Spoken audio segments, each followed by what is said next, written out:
This program is designed to provide general information with regards to the subject matters covered. This information is given with the understanding that neither the hosts, guests, sponsors, or station are engaged in rendering any specific and personal, medical, financial, legal, counseling, professional service, or any advice. You should seek the services of competent professionals before applying or trying any suggested ideas. Welcome to Behind the Scenes, for your half-assed entertainment news with no bullshit, with our hosts, the Baroness and Bear Fiorda, only on Talk 4 Media. Welcome to Behind the Scenes. I'm the Baroness, and we are on with my co-host, Fuzzy McSnugglepants. Baddest bear in the cage. Fuzzy McSnugglepants. That didn't get to fight in the cage. And that's why you're no longer the baddest bear in the cage. We'll get there again. You're the bear that cried because his fight was canceled. If anyone's got a cage fight that they're not going to drop out of on the week of. He cried. I didn't cry. Okay, you whined profusely. I did whine profusely. And still whining. I haven't dropped it. The saddest bear in Monterey. Thank you so much to our sound engineer. I like that. That's perfect. Our producer got it. The saddest bear in Monterey. Yes. Can you roll your R's? No. Okay. What? Yes. My manager speaking in the background. Saying she can't even pronounce R, let alone roll my R's. That is very true. So we have a lot going on. First of all, I'm firing my business partner, Alexis Romero. I'm just letting everyone know my Why? sister's This is news getting to fired. me. Apparently because I can't roll my R's. What? Is she your linguist specialist? No, I'm just being an ass. I couldn't survive without her. I can't actually fire her. Oh, neither of us could. I needed some things handled that she got taken care of in a week that I would have suffered to try to get through for a year. He had to go get neurological testing to see if he had brain damage. He has sleep deprivation and ADHD. Well, we didn't want to put that out there, but okay, fair enough. I didn't want to put that out there. He had sleep deprivation and ADHD because at 10 o'clock at night, he's like, everyone else is awake. I don't want to be asleep. I'm going to go get a coffee. Why am I unable to work out 9 hours a day with 4 hours of sleep? I don't drink a coffee because I want to be awake. I drink a coffee because it tastes good. All right. An evening, there's nothing wrong with an evening coffee. Gee, why can't I sleep well? Why can't I sleep well during the night? Right. Actually, change that. Write in the comments and tell her that I'm right. I just want to win the argument. I don't want facts. The neurologist already told me that he's wrong. You have a beautiful hat on today. Thank you. This gorgeous guy bought it for me off the internet. Yeah. Alona Millinery. Lona Millinery. Yes. Yeah. Shout out to Lona Millinery. Not Great sponsored. hats. We paid for this. Oh yeah, definitely. I absolutely love this hat. It's an angled pointy thing. I want to get one in blue. I remember that conversation. I want to get one in blue to go with my blue dress, please and thank you. I can see it. Okay, we'll get you one for blue dress. Well, royal blue, because Alexis and I like to share hats, so it has to be colors that we can share. So yes, you and the producer love to share hats. Okay. Americans don't wear a lot of hats, and I like hats. Well, we wear a lot of ball caps, I think. We wear a lot of ball caps. Depending where you're in the country, we'll wear like cowboy hats a lot of the time. That's our thing. Okay. If you can't see a black lady wearing it in church, it's not a hat. Where did that reference come from? I love the hats that the ladies wear in church here. About? I went to this Baptist church just because I saw these ladies with these amazing hats. Yeah. And I just went in trying to get the name of the milliners. What if... Okay, I don't have one for that. I thought it was incredible. And that you can't even make fun. Bear's working with a company called Doodleverse. Amazing company. She makes hats. Makes pretty bitchin' beanies. Okay. She's a millinery. She did do professional hats. She's done Beyonce's hats. She does millinery work. And she does all the sports gear that he likes too, I suppose. And she has some really cool like keychain dongles coming out too. So dongles. They're called the Doodles. You can follow her on SSM Doodleverse on Instagram. Please do that. Yeah, and then tell her that Bear sent you. Yeah. Also, he does a bunch of giveaways with her. So if you want some free stuff, follow her, hit up Bear. We've got a bunch of freebies he's giving away from her. Absolutely. Again, all in due time. Again, she didn't pay the show for us to say that. That's just what we're saying. Yes. Now, I will say this. We've got a lot going on in the news. We just had the Princess of Wales together at Christmas. We just had together. What do you mean? The Princess of She's one person. No. Every year, the Princess of Wales does a concert they film called Together at Christmas. It plays Christmas Eve. Christmas. Yeah, it plays Christmas Eve. It was just filmed. Then we have the Duke and Duchess of Sussex. I don't want to know.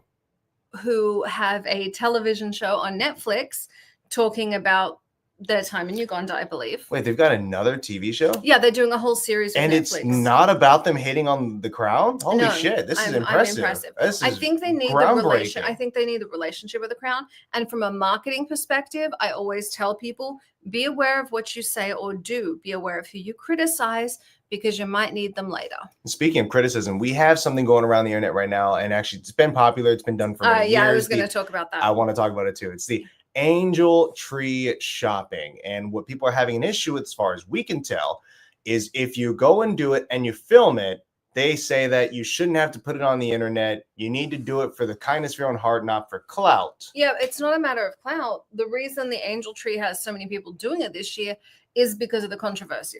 So for those that don't know, there have been 2 different controversies with the angel tree.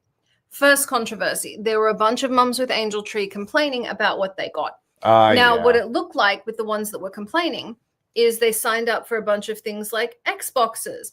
Most of the people who are buying for you cannot obviously afford to buy their own kid an Xbox. They're not going to buy your kid an Xbox. A few influencers maybe can. But, if you put realistic things on, you should be fine. Or they're complaining that they got a more generic brand than they wanted or something like that. Right. These are people who can barely afford their own Christmases that are buying you a Christmas. Like, I'm not saying be grateful, but I am saying when it comes to like the woman who only spent $30 on the angel tree. Yeah. In that case, she could have put her money in with someone else, because she couldn't reach, 30 is the minimum. I think that was made like 10 years ago when $30 was a different number. The minimum probably should be 100, because you got to get some clothes, you got to get some different things. I mean, this is pretty much what these kids are getting.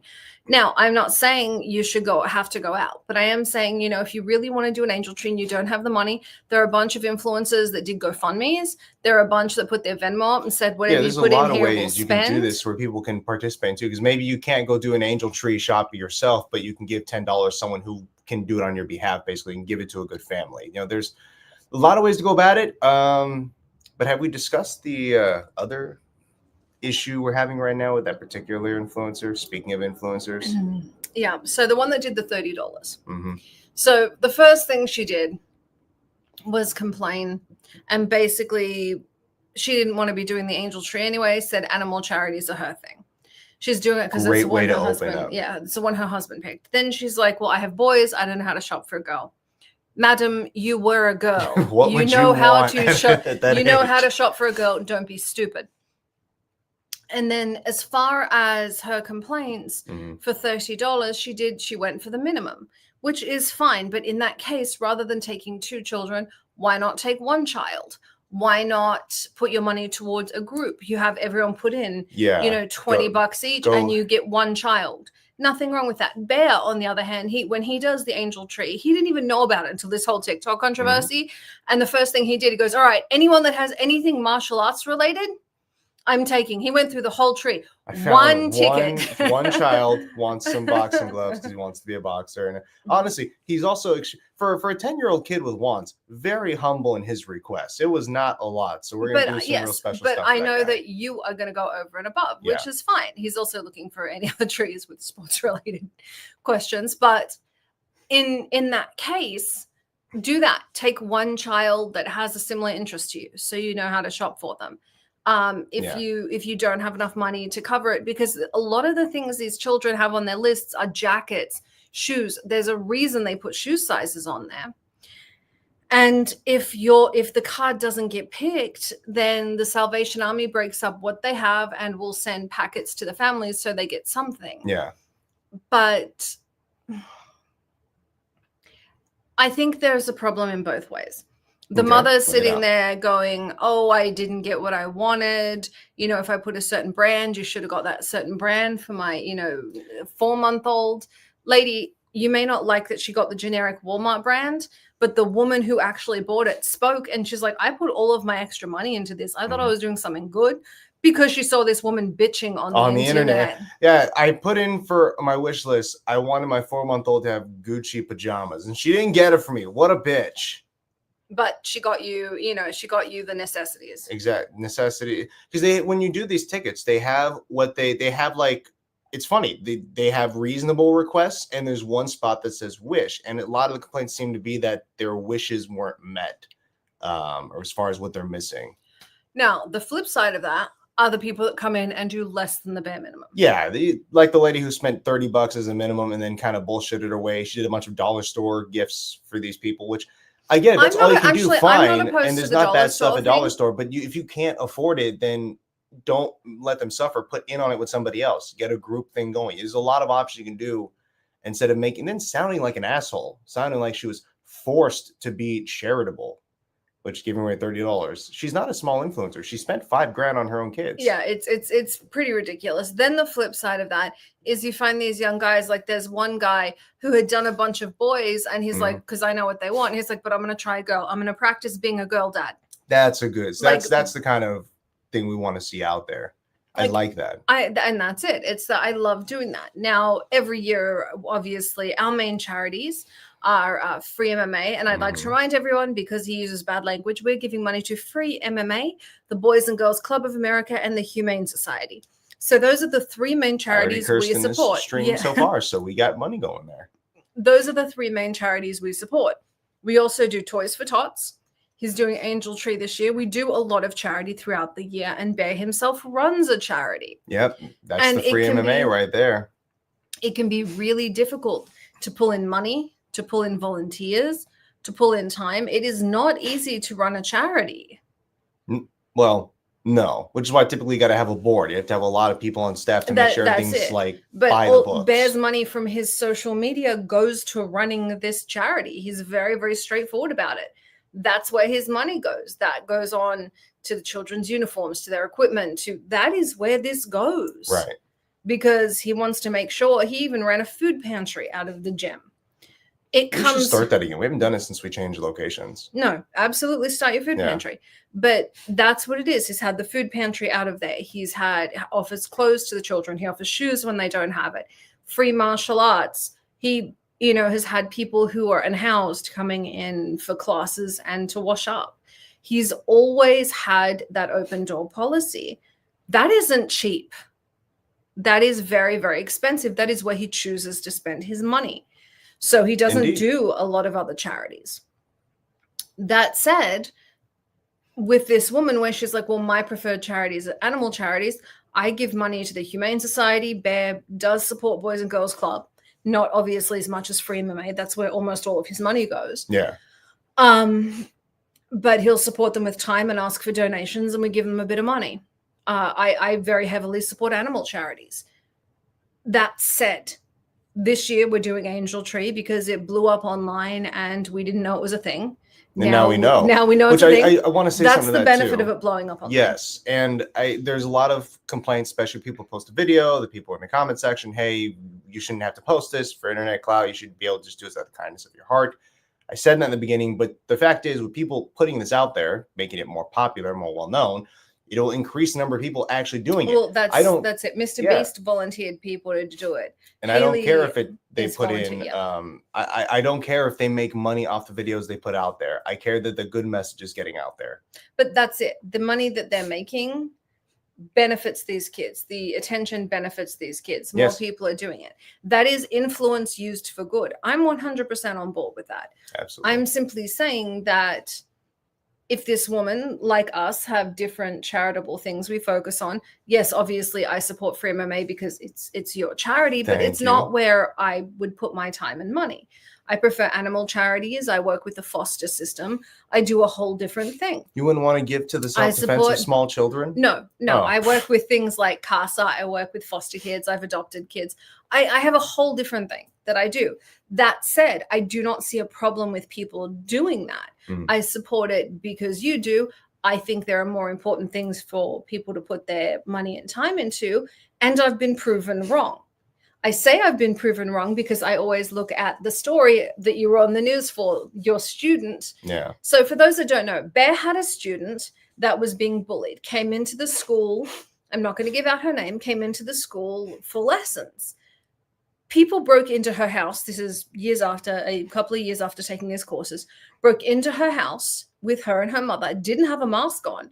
And she's like, well, Coach Bear says, if you think you're going to die, put everything you got into it. These people aren't wearing masks. There have been murders in the neighborhood. There have been rapes in the neighborhood. We know this is going on.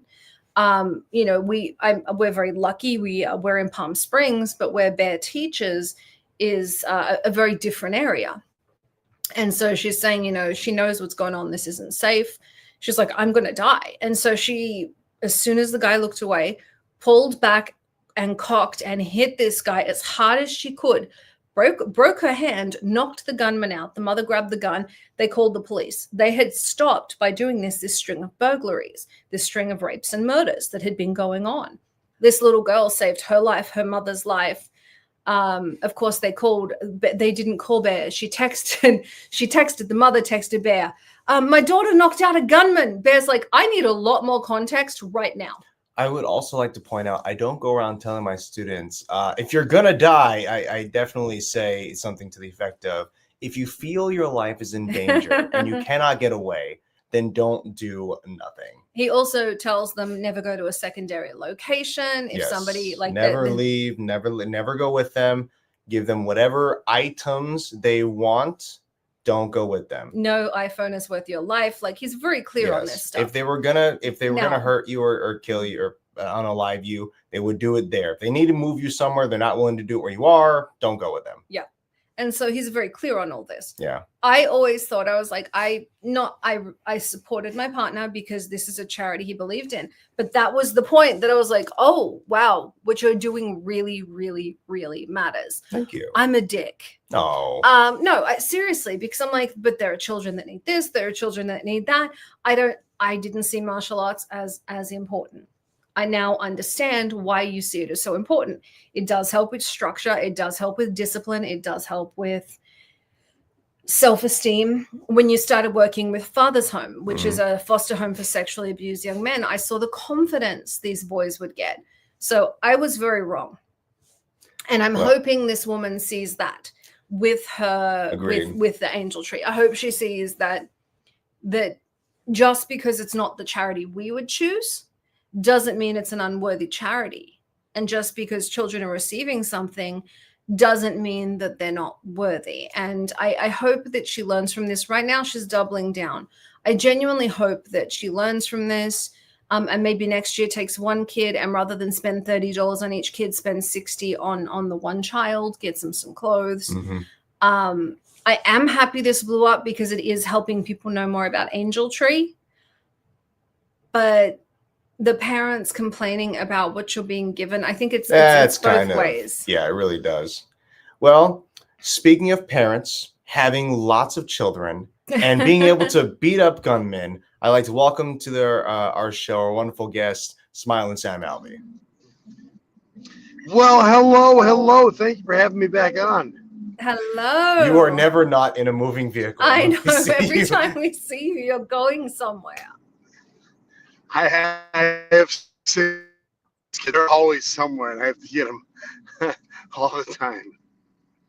Always moving, always going. Now, you have a lot going on. You just had a fight with Karate Combat. You have a stage play coming out.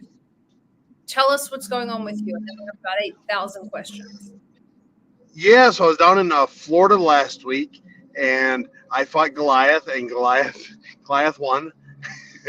he won pretty dominantly, which is my bad.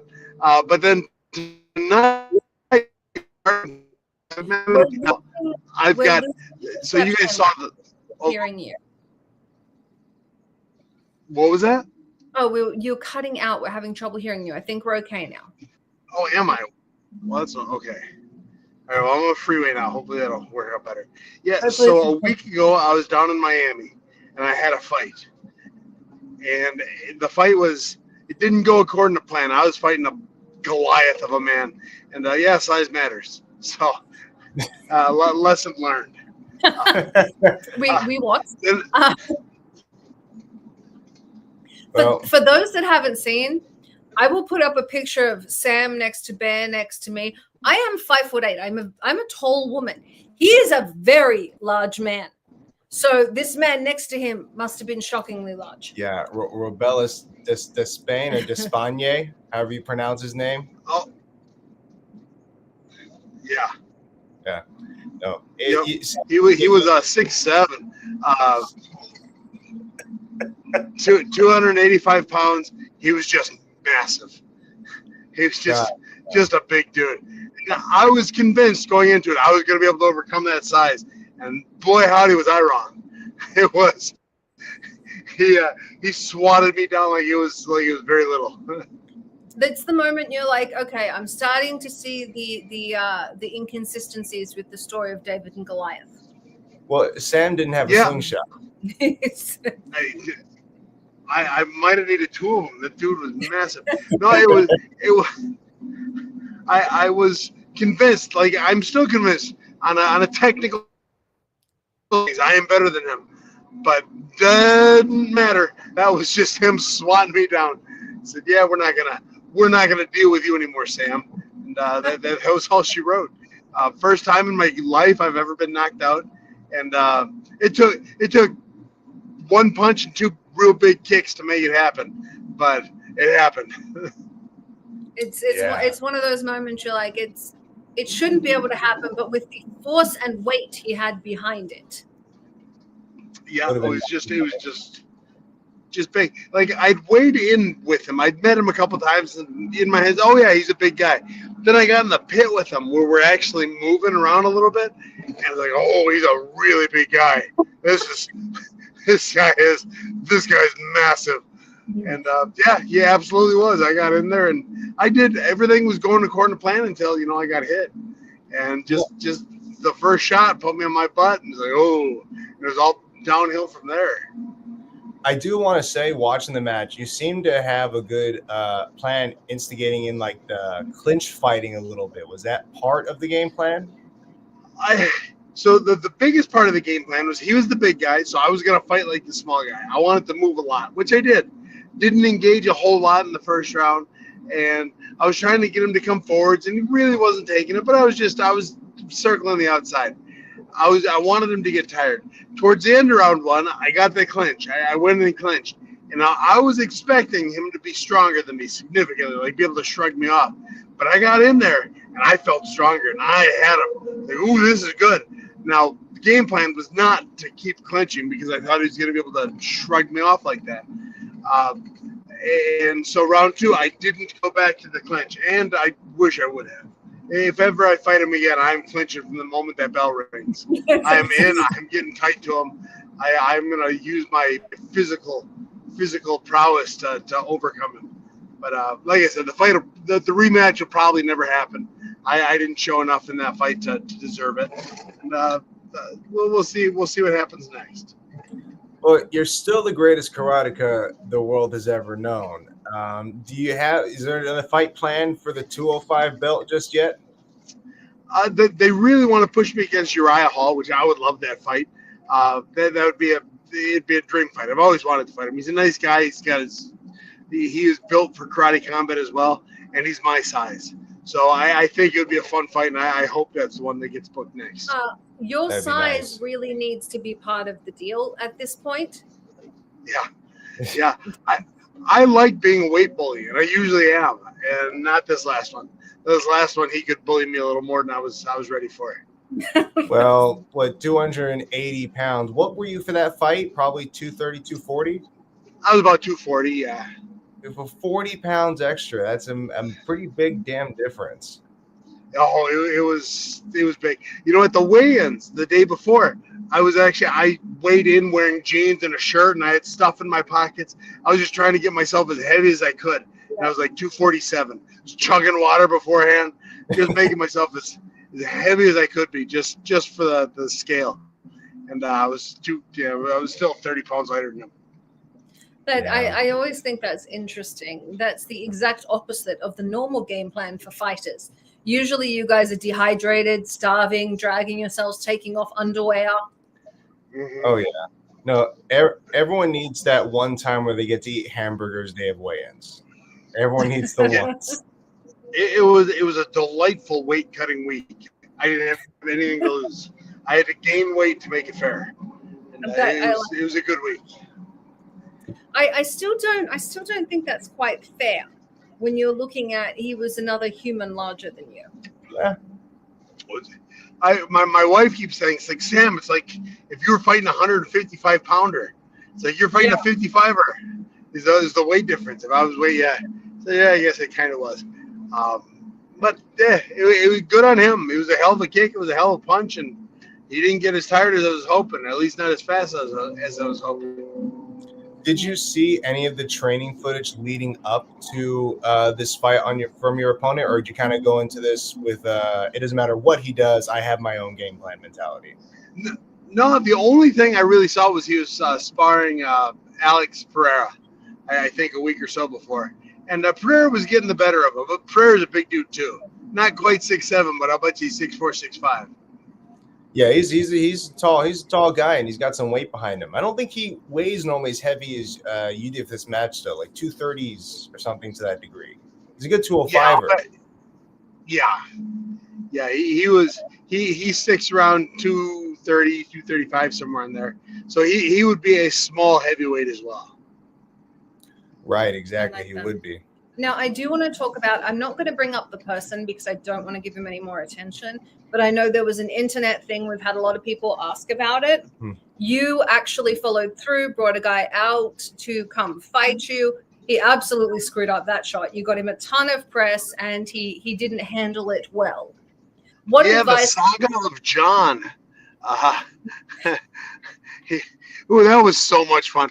It helped my social media so much. In the month leading up to him getting beat up by me, I'll bet you I gained close to 70,000 followers on everything. It was awesome. For sure. My YouTube is now at 10,000 followers. That's awesome. It's interesting to me. One of the things I know I had said to him, I know you guys had said to him, is you lost the fight, be humble about it, be honest with your audience, and you could turn this into a career. He did not listen to either of you. Oh, yeah, he was lying naked on the floor, puking in the toilet afterwards, and Bear was in there, consoling him, saying, "It's all right, brother." I got out of the shower and said, "Listen, just no excuses. If you say nothing but good things about me, but make one excuse, that is all anyone will care about. Yeah. No excuses. You just own it. Say you're going to learn from it. You will do great. You will grow dramatically because of it." And he was right then and there. Bear could say, he's like, yeah, it seemed to sink in. Like, he said, okay, I can do that. Like, he real solemnly said, yeah, I'm going to nail this. And the next damn day, he came out talking poorly about everything. And he was just lying about it. He said, just before the fight, he changed all these rules. I said, no heel hooks, which he doesn't know how to do. That was the rule I changed. That's the rule change. I said, don't do this thing you have never done in your life. Don't worry about it. So and honestly, you can do. Yeah, you'll go ahead. I feel like you said it as a joke at the time too, like not even a serious boundary. Because why would he have pulled out a heel hook on you? Right. No, it was a nothing rule. It was just kind of funny. It was kind of for if he came back and sued afterwards. I said, no, I was looking out for him. I even took away the dangerous moves. Mm-hmm. It's what's so interesting to me is had he handled this differently, he could have actually parlayed this into a career had he handled his interaction with you differently. And I know, I constantly tell our audience, and I know you and Bear both have very, very large social media followings. But when you guys win at something or lose at something, you just talked about losing a fight to a man much larger than yourself. You didn't sit here and go, it wasn't my fault because. Right. No excuses. That's it. Yeah. Right. I lost the fight. He used his tools and I got beat up. My bad. I'm going to learn from it. But that's it. Even when I know John's partner was texting Bear, and Bear was like, you can't possibly have expected him to win against Sam. That was never going to happen. No, she did. That was not possible. They both equally believed in John's abilities. It was baffling. It was baffling. And then he just afterwards, you think he was pulling his punch? He was going as hard as he could, and he kicks like a sissy. That's what he said about me. Like in video after video. Like, if you didn't hit hard as you could, he'd have died. You can watch the fight. I carried the fight. I thought it was a funny line for me. I said he was. What really bothered me is he went after who I had beaten already. So Tyrone Spong. I beat Tyrone Spong in like the first minute of the second round, where it took me 2 minutes of the second round to beat him. So I lasted longer than Tyrone Sponge. He always said the name wrong because I don't think he was very bright. But he kept saying that. He's like, all right, you're gonna make fun of my opponents. Listen, brother.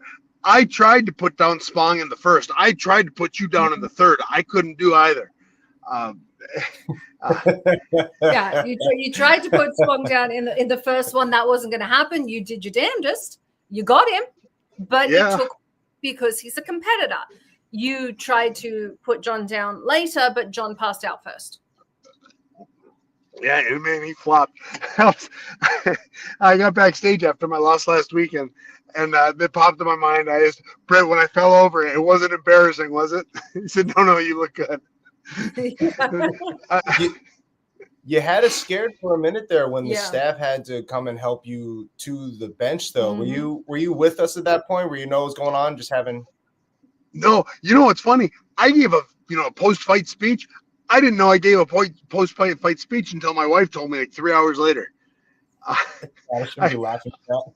No, it's laughable. It was fine. My brain was on Queer Street for a minute, but I listened to it afterwards. Like, oh, hey, retarded Sam had a good moment there. I spoke well. You did really, really well. Nobody would believe you would not have been able to pull off in court that you didn't know what was going on. You were that together. It's great. I had no idea. Yeah, you not sued for a workman's comp. No, it shows the experience though. You went on autopilot. You're like, okay, I know what I'm supposed to do. Let's just go. It worked out. It worked out all right. Absolutely. And now that we're kind of, I didn't mean to cut you off. No. Now that we're post-fight, it's been about a week. What has been the the fight fan reaction to this? Social media has helped a bunch, which I wouldn't have guessed. Usually you get on media after losing and they tear into you. People liked what I said afterwards. I made 2 or 3 posts over the next 12 hours, and it was all, respect to him and my bad, I'll be back kind of stuff, throwing glory to God all the same. And people have loved everything I've said since then. They like the direction I went. Yeah. And I really wasn't expecting it. You lose a fight and the world usually turns on you, but they stayed with me this time, and I was very happy about that. No, that's good. I think especially because you've made such an incredible turnaround, and the announcers, the commentators were talking about it too. How you've been tearing through the karate combat competition up until your fight with Robellis, and you've invigorated people. You've brought them back into like that smiling Sam Camp. He's going another tear right now. I think it's people have loved me. I found a home with karate combat. I'm just thrilled with them.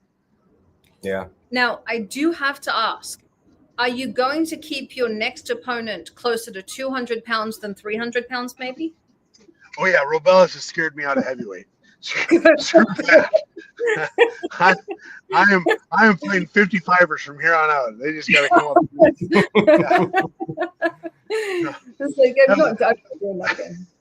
I've always taught kids MMA, and I always say, "What's the first rule of MMA?" I don't know. It's never pick on someone bigger than you. And I forgot that lesson. I relearned it this last weekend, and we're gonna go back to the basics. But now you know why you're teaching it. Go back and talk to that one. So that's actually new to me. Last time we chatted personally, I didn't know you were doing youth or children's MMA. Not so much anymore. Back in California, I ran the youth club with Team Quest. Got it. Okay. No, that makes a lot of sense. You're also teaching online now through school, correct? Yeah. I've got my school, SKOOL, and I'm got a big online course with that, and it's going very well. Yeah, actually, they've been pushing. I think you're the reason why I see all these advertisements from school. They're like, hey, we want more MMA fighter. You got an MMA fighter who wants to come on school, please put them on the program right now. So they're giving out incentives. I hope they're treating you well at school for all that. Yeah, it's going well.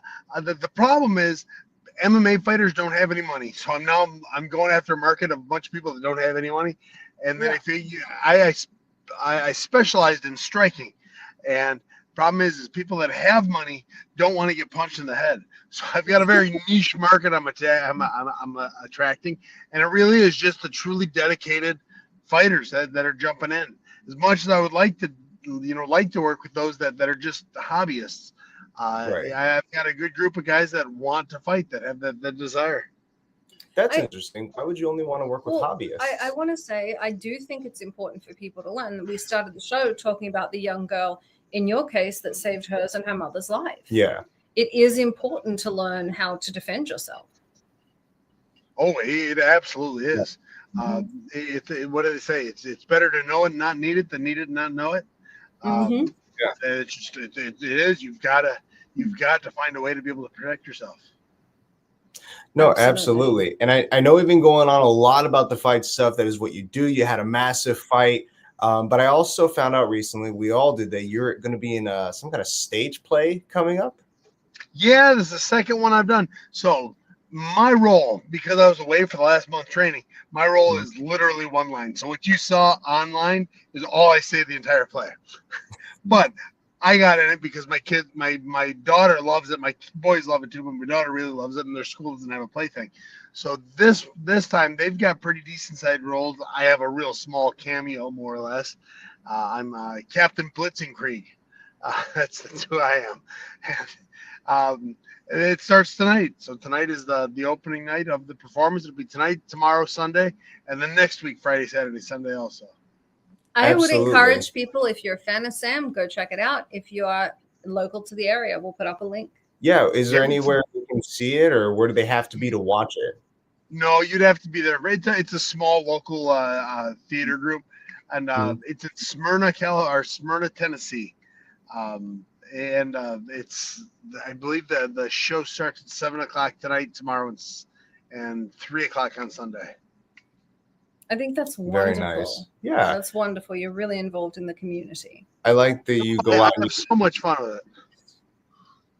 Now, you've got you are obviously the aside from the one little snafu, you've run through everybody at Karate Combat. You've got school. You've got what you're teaching there. What's your next step? What do you want next? Do you want to continue with fighting? Do you want to move into film? What do you want to do? What's next for Smiling Sam?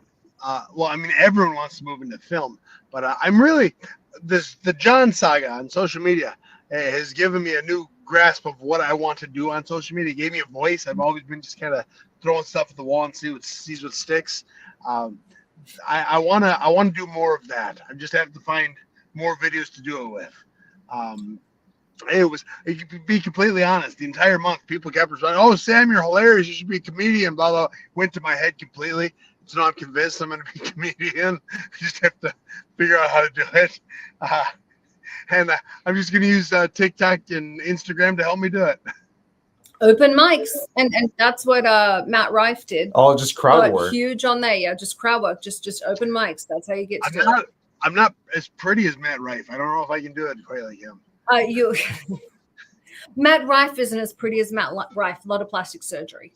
I need his doctor's name. You can actually see the before. He was on this show from before, like right before. Yeah. And you can see it's drastic. Anyone just type in Matt Rife before and after surgery. It's shocking. And I'm not knocking it. I'm full of Botox, but my God. He's adamant. Especially after this last fight, I could use it. I had eyes swollen shut, and I need something. You're a lot better though. To need bigger sunglasses. What's that? It's a lot better though from what we saw. Yeah, it's not so bad. It's open on its own. Although last night I got something in my eye, I slept with it, and my other eye swelled shut overnight. So I was actually at the doctor all this morning, and that cleared. It's fantastic. So you've got one bruised shut and allergies in the other. Yeah, right. And I'm upset. I'm one of the few gingers in the world that I don't have allergies. The sun gets me, but other than that, I'm not very ginger-like. Bear, I suspect you're not very ginger-like. You're probably pretty. He's not. I do get allergies. I gotta say it happens. But in general, no, gingers are invulnerable. You can't beat us. We are what Superman wants to be. Yeah. Yeah. Except when Superman goes to the sun, he gets more power, and you two we get cancer. Yeah, I've been burned in the moonlight before. Burned in the moonlight. That should be a song. That could be, Sam, that could be your next thing, is you become a comedic musician out there in the world. We play music. I could be. I'm pretty nasty on the ukulele. Okay, that's fantastic. Absolutely. You and The Rock. Now, Yeah. there was a moment not too long ago where The Rock came out and he was talking to Brandon Fraser, and he said, because of you and because of your support, I was able to have the career that I do.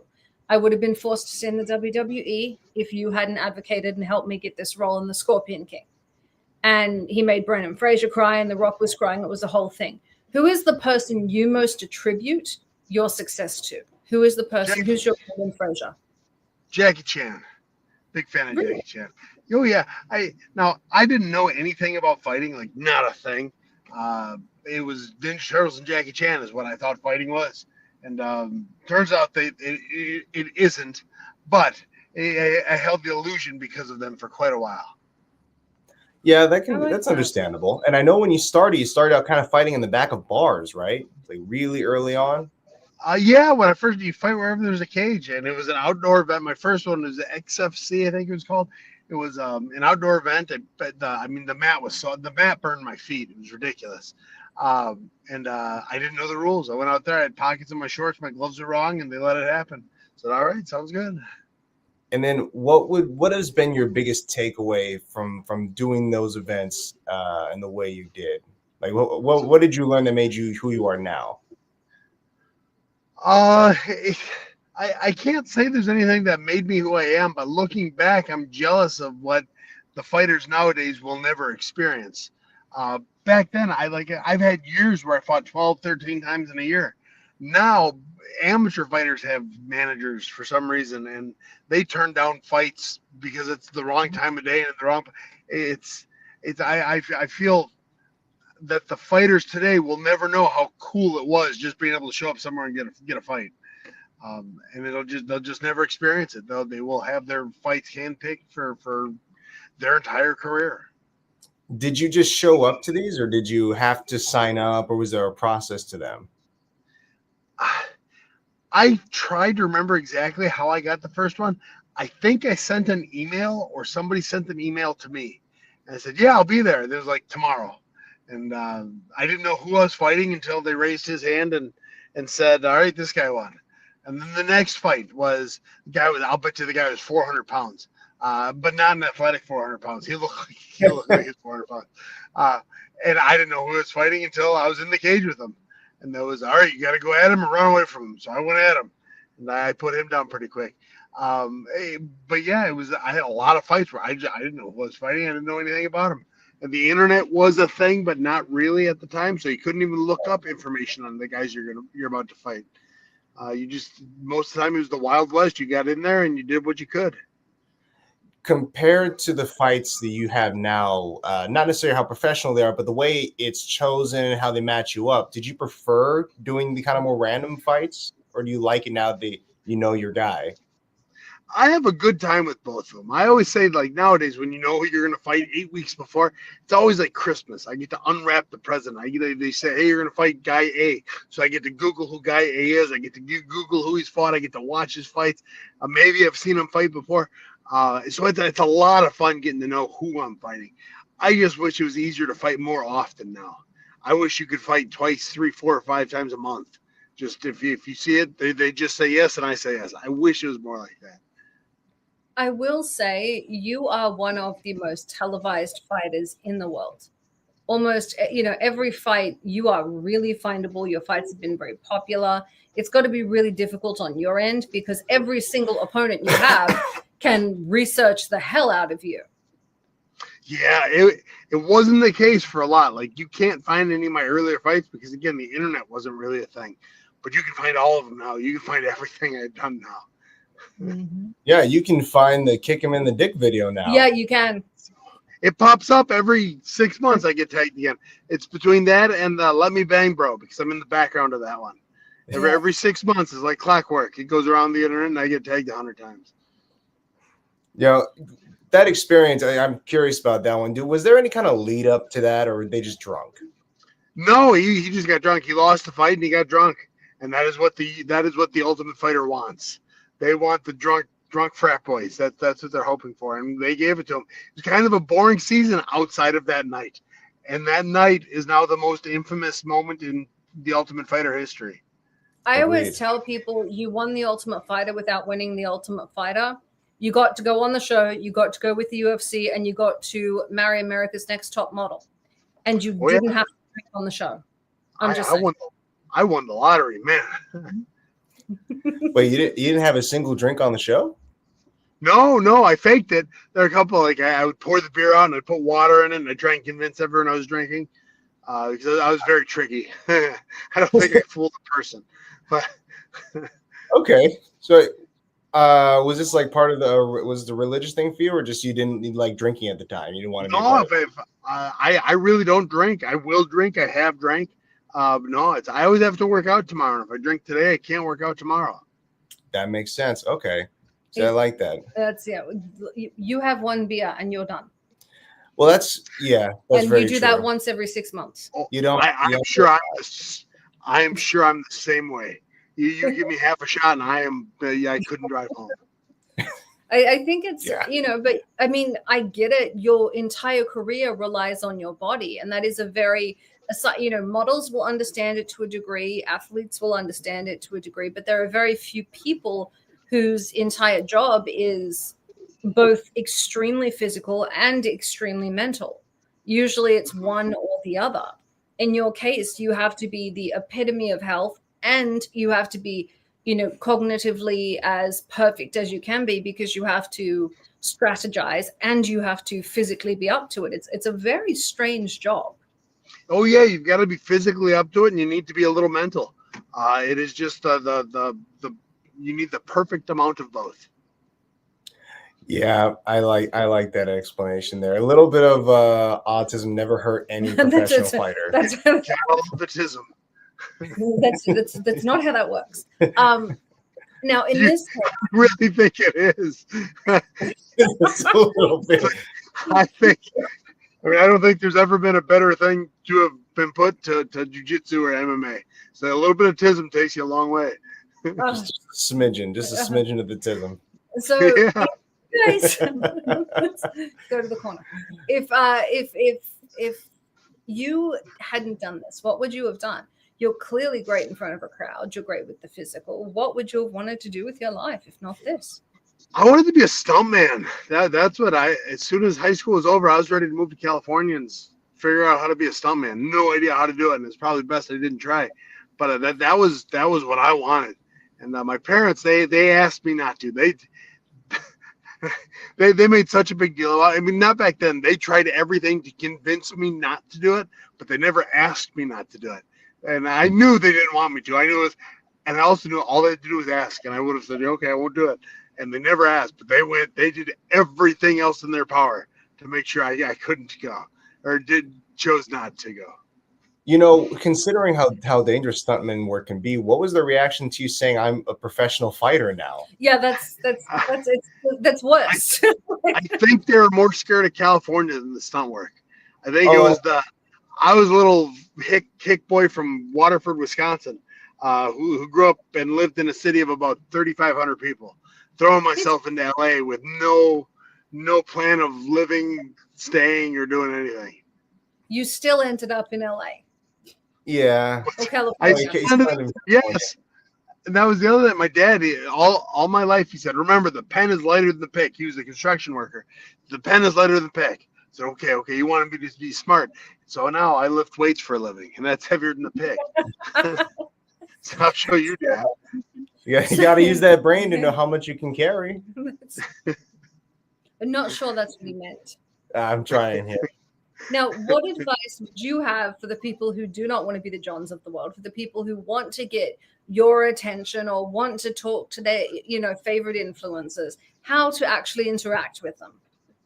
Just reach out for the most part. I mean, one cheer is I've got, I think, 250 or 260,000 followers on TikTok and a little more on Instagram. I still respond to everyone that talks to me. I mean, it's almost frustrating how often I'm responding to people, but I do just reach out. And there's no guarantee they'll reach back out, but you'll never know unless you try. I like that. And a follow-up to that kind of advice, I think probably everyone gets asked this after they win or lose. What is the best way to kind of get back into the motion of things, considering that you lost the belt, probably a little bit emotional? How do you make this turnaround? How does Smiling Sam keep smiling? I've got a 24-hour rule. I am allowed to cry and sob into the shower for 24 hours. As soon as it's 24 hours and 1 minute, I got to suck it up and start trying to get better. Then I start training to never let it happen again. But 24 hours, you're allowed to feel like whatever you want to feel like. I like that. I like the honesty there and being able to let those emotions get out. I think that's brilliant. That's good advice for anything. I did a whole TED Talk, and my TED Talk was literally, you're going to fail, learn to fail well. That is the best way I've ever heard of anyone dealing with a setback. Feel it, deal with it, go through it. All right, now carry on. Yeah. And it's 24 hours. That is all you're allowed. And then it's a new day. After 24 hours, then you're on to a new day, and it's time to deal with it. That makes sense. Make sure it never happens again. Kind of a quick follow-up to that. Has every loss or setback felt the same, or is it like varying degrees for you? This last one, it does not feel as bad to me as every other one. Even though I lost the belt, I lost, I got knocked out. It doesn't feel as bad as all the other ones do. And I think part of it is because he was just so big. It was such an uphill battle for me.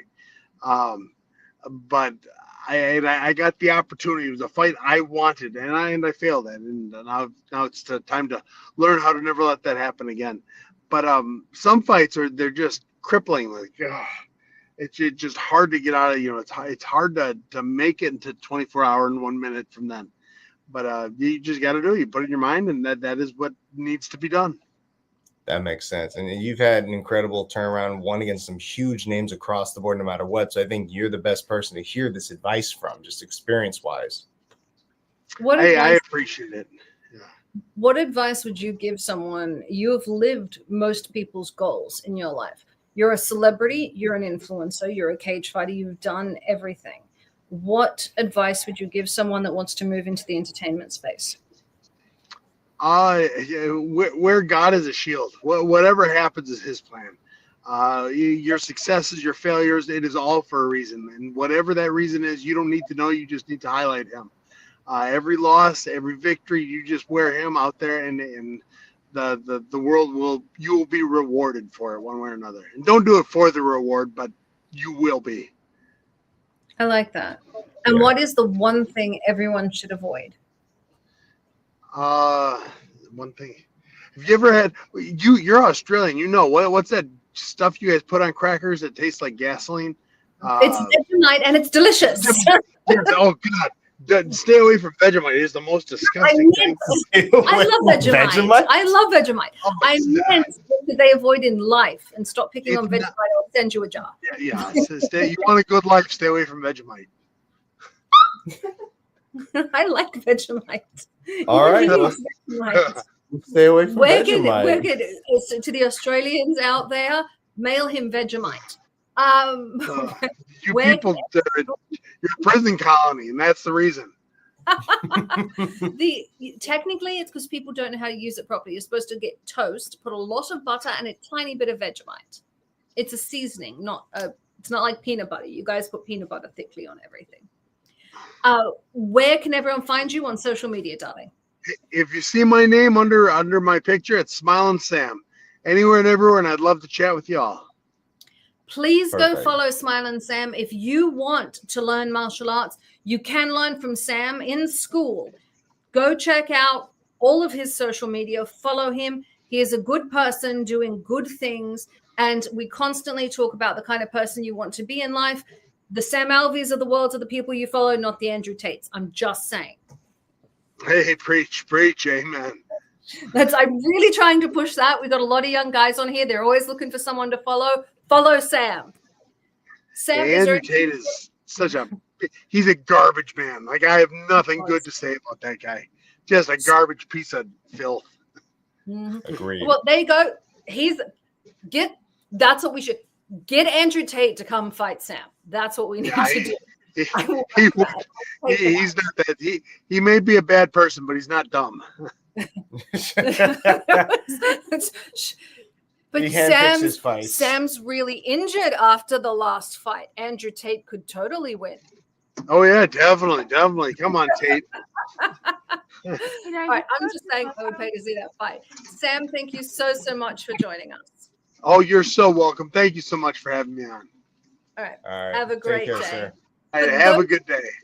For those of you out there looking at the kind of person you should be, Sam Alvey is always the right kind of person to look at. Make sure you follow his career. Definitely follow his advice. And seriously, I'm just saying, if Andrew Tate wants, to boost his numbers again, there's always a Sam Alvey he can spot. Yeah, he can win a karate combat belt. Could. He's not gonna. He's not gonna, but he could.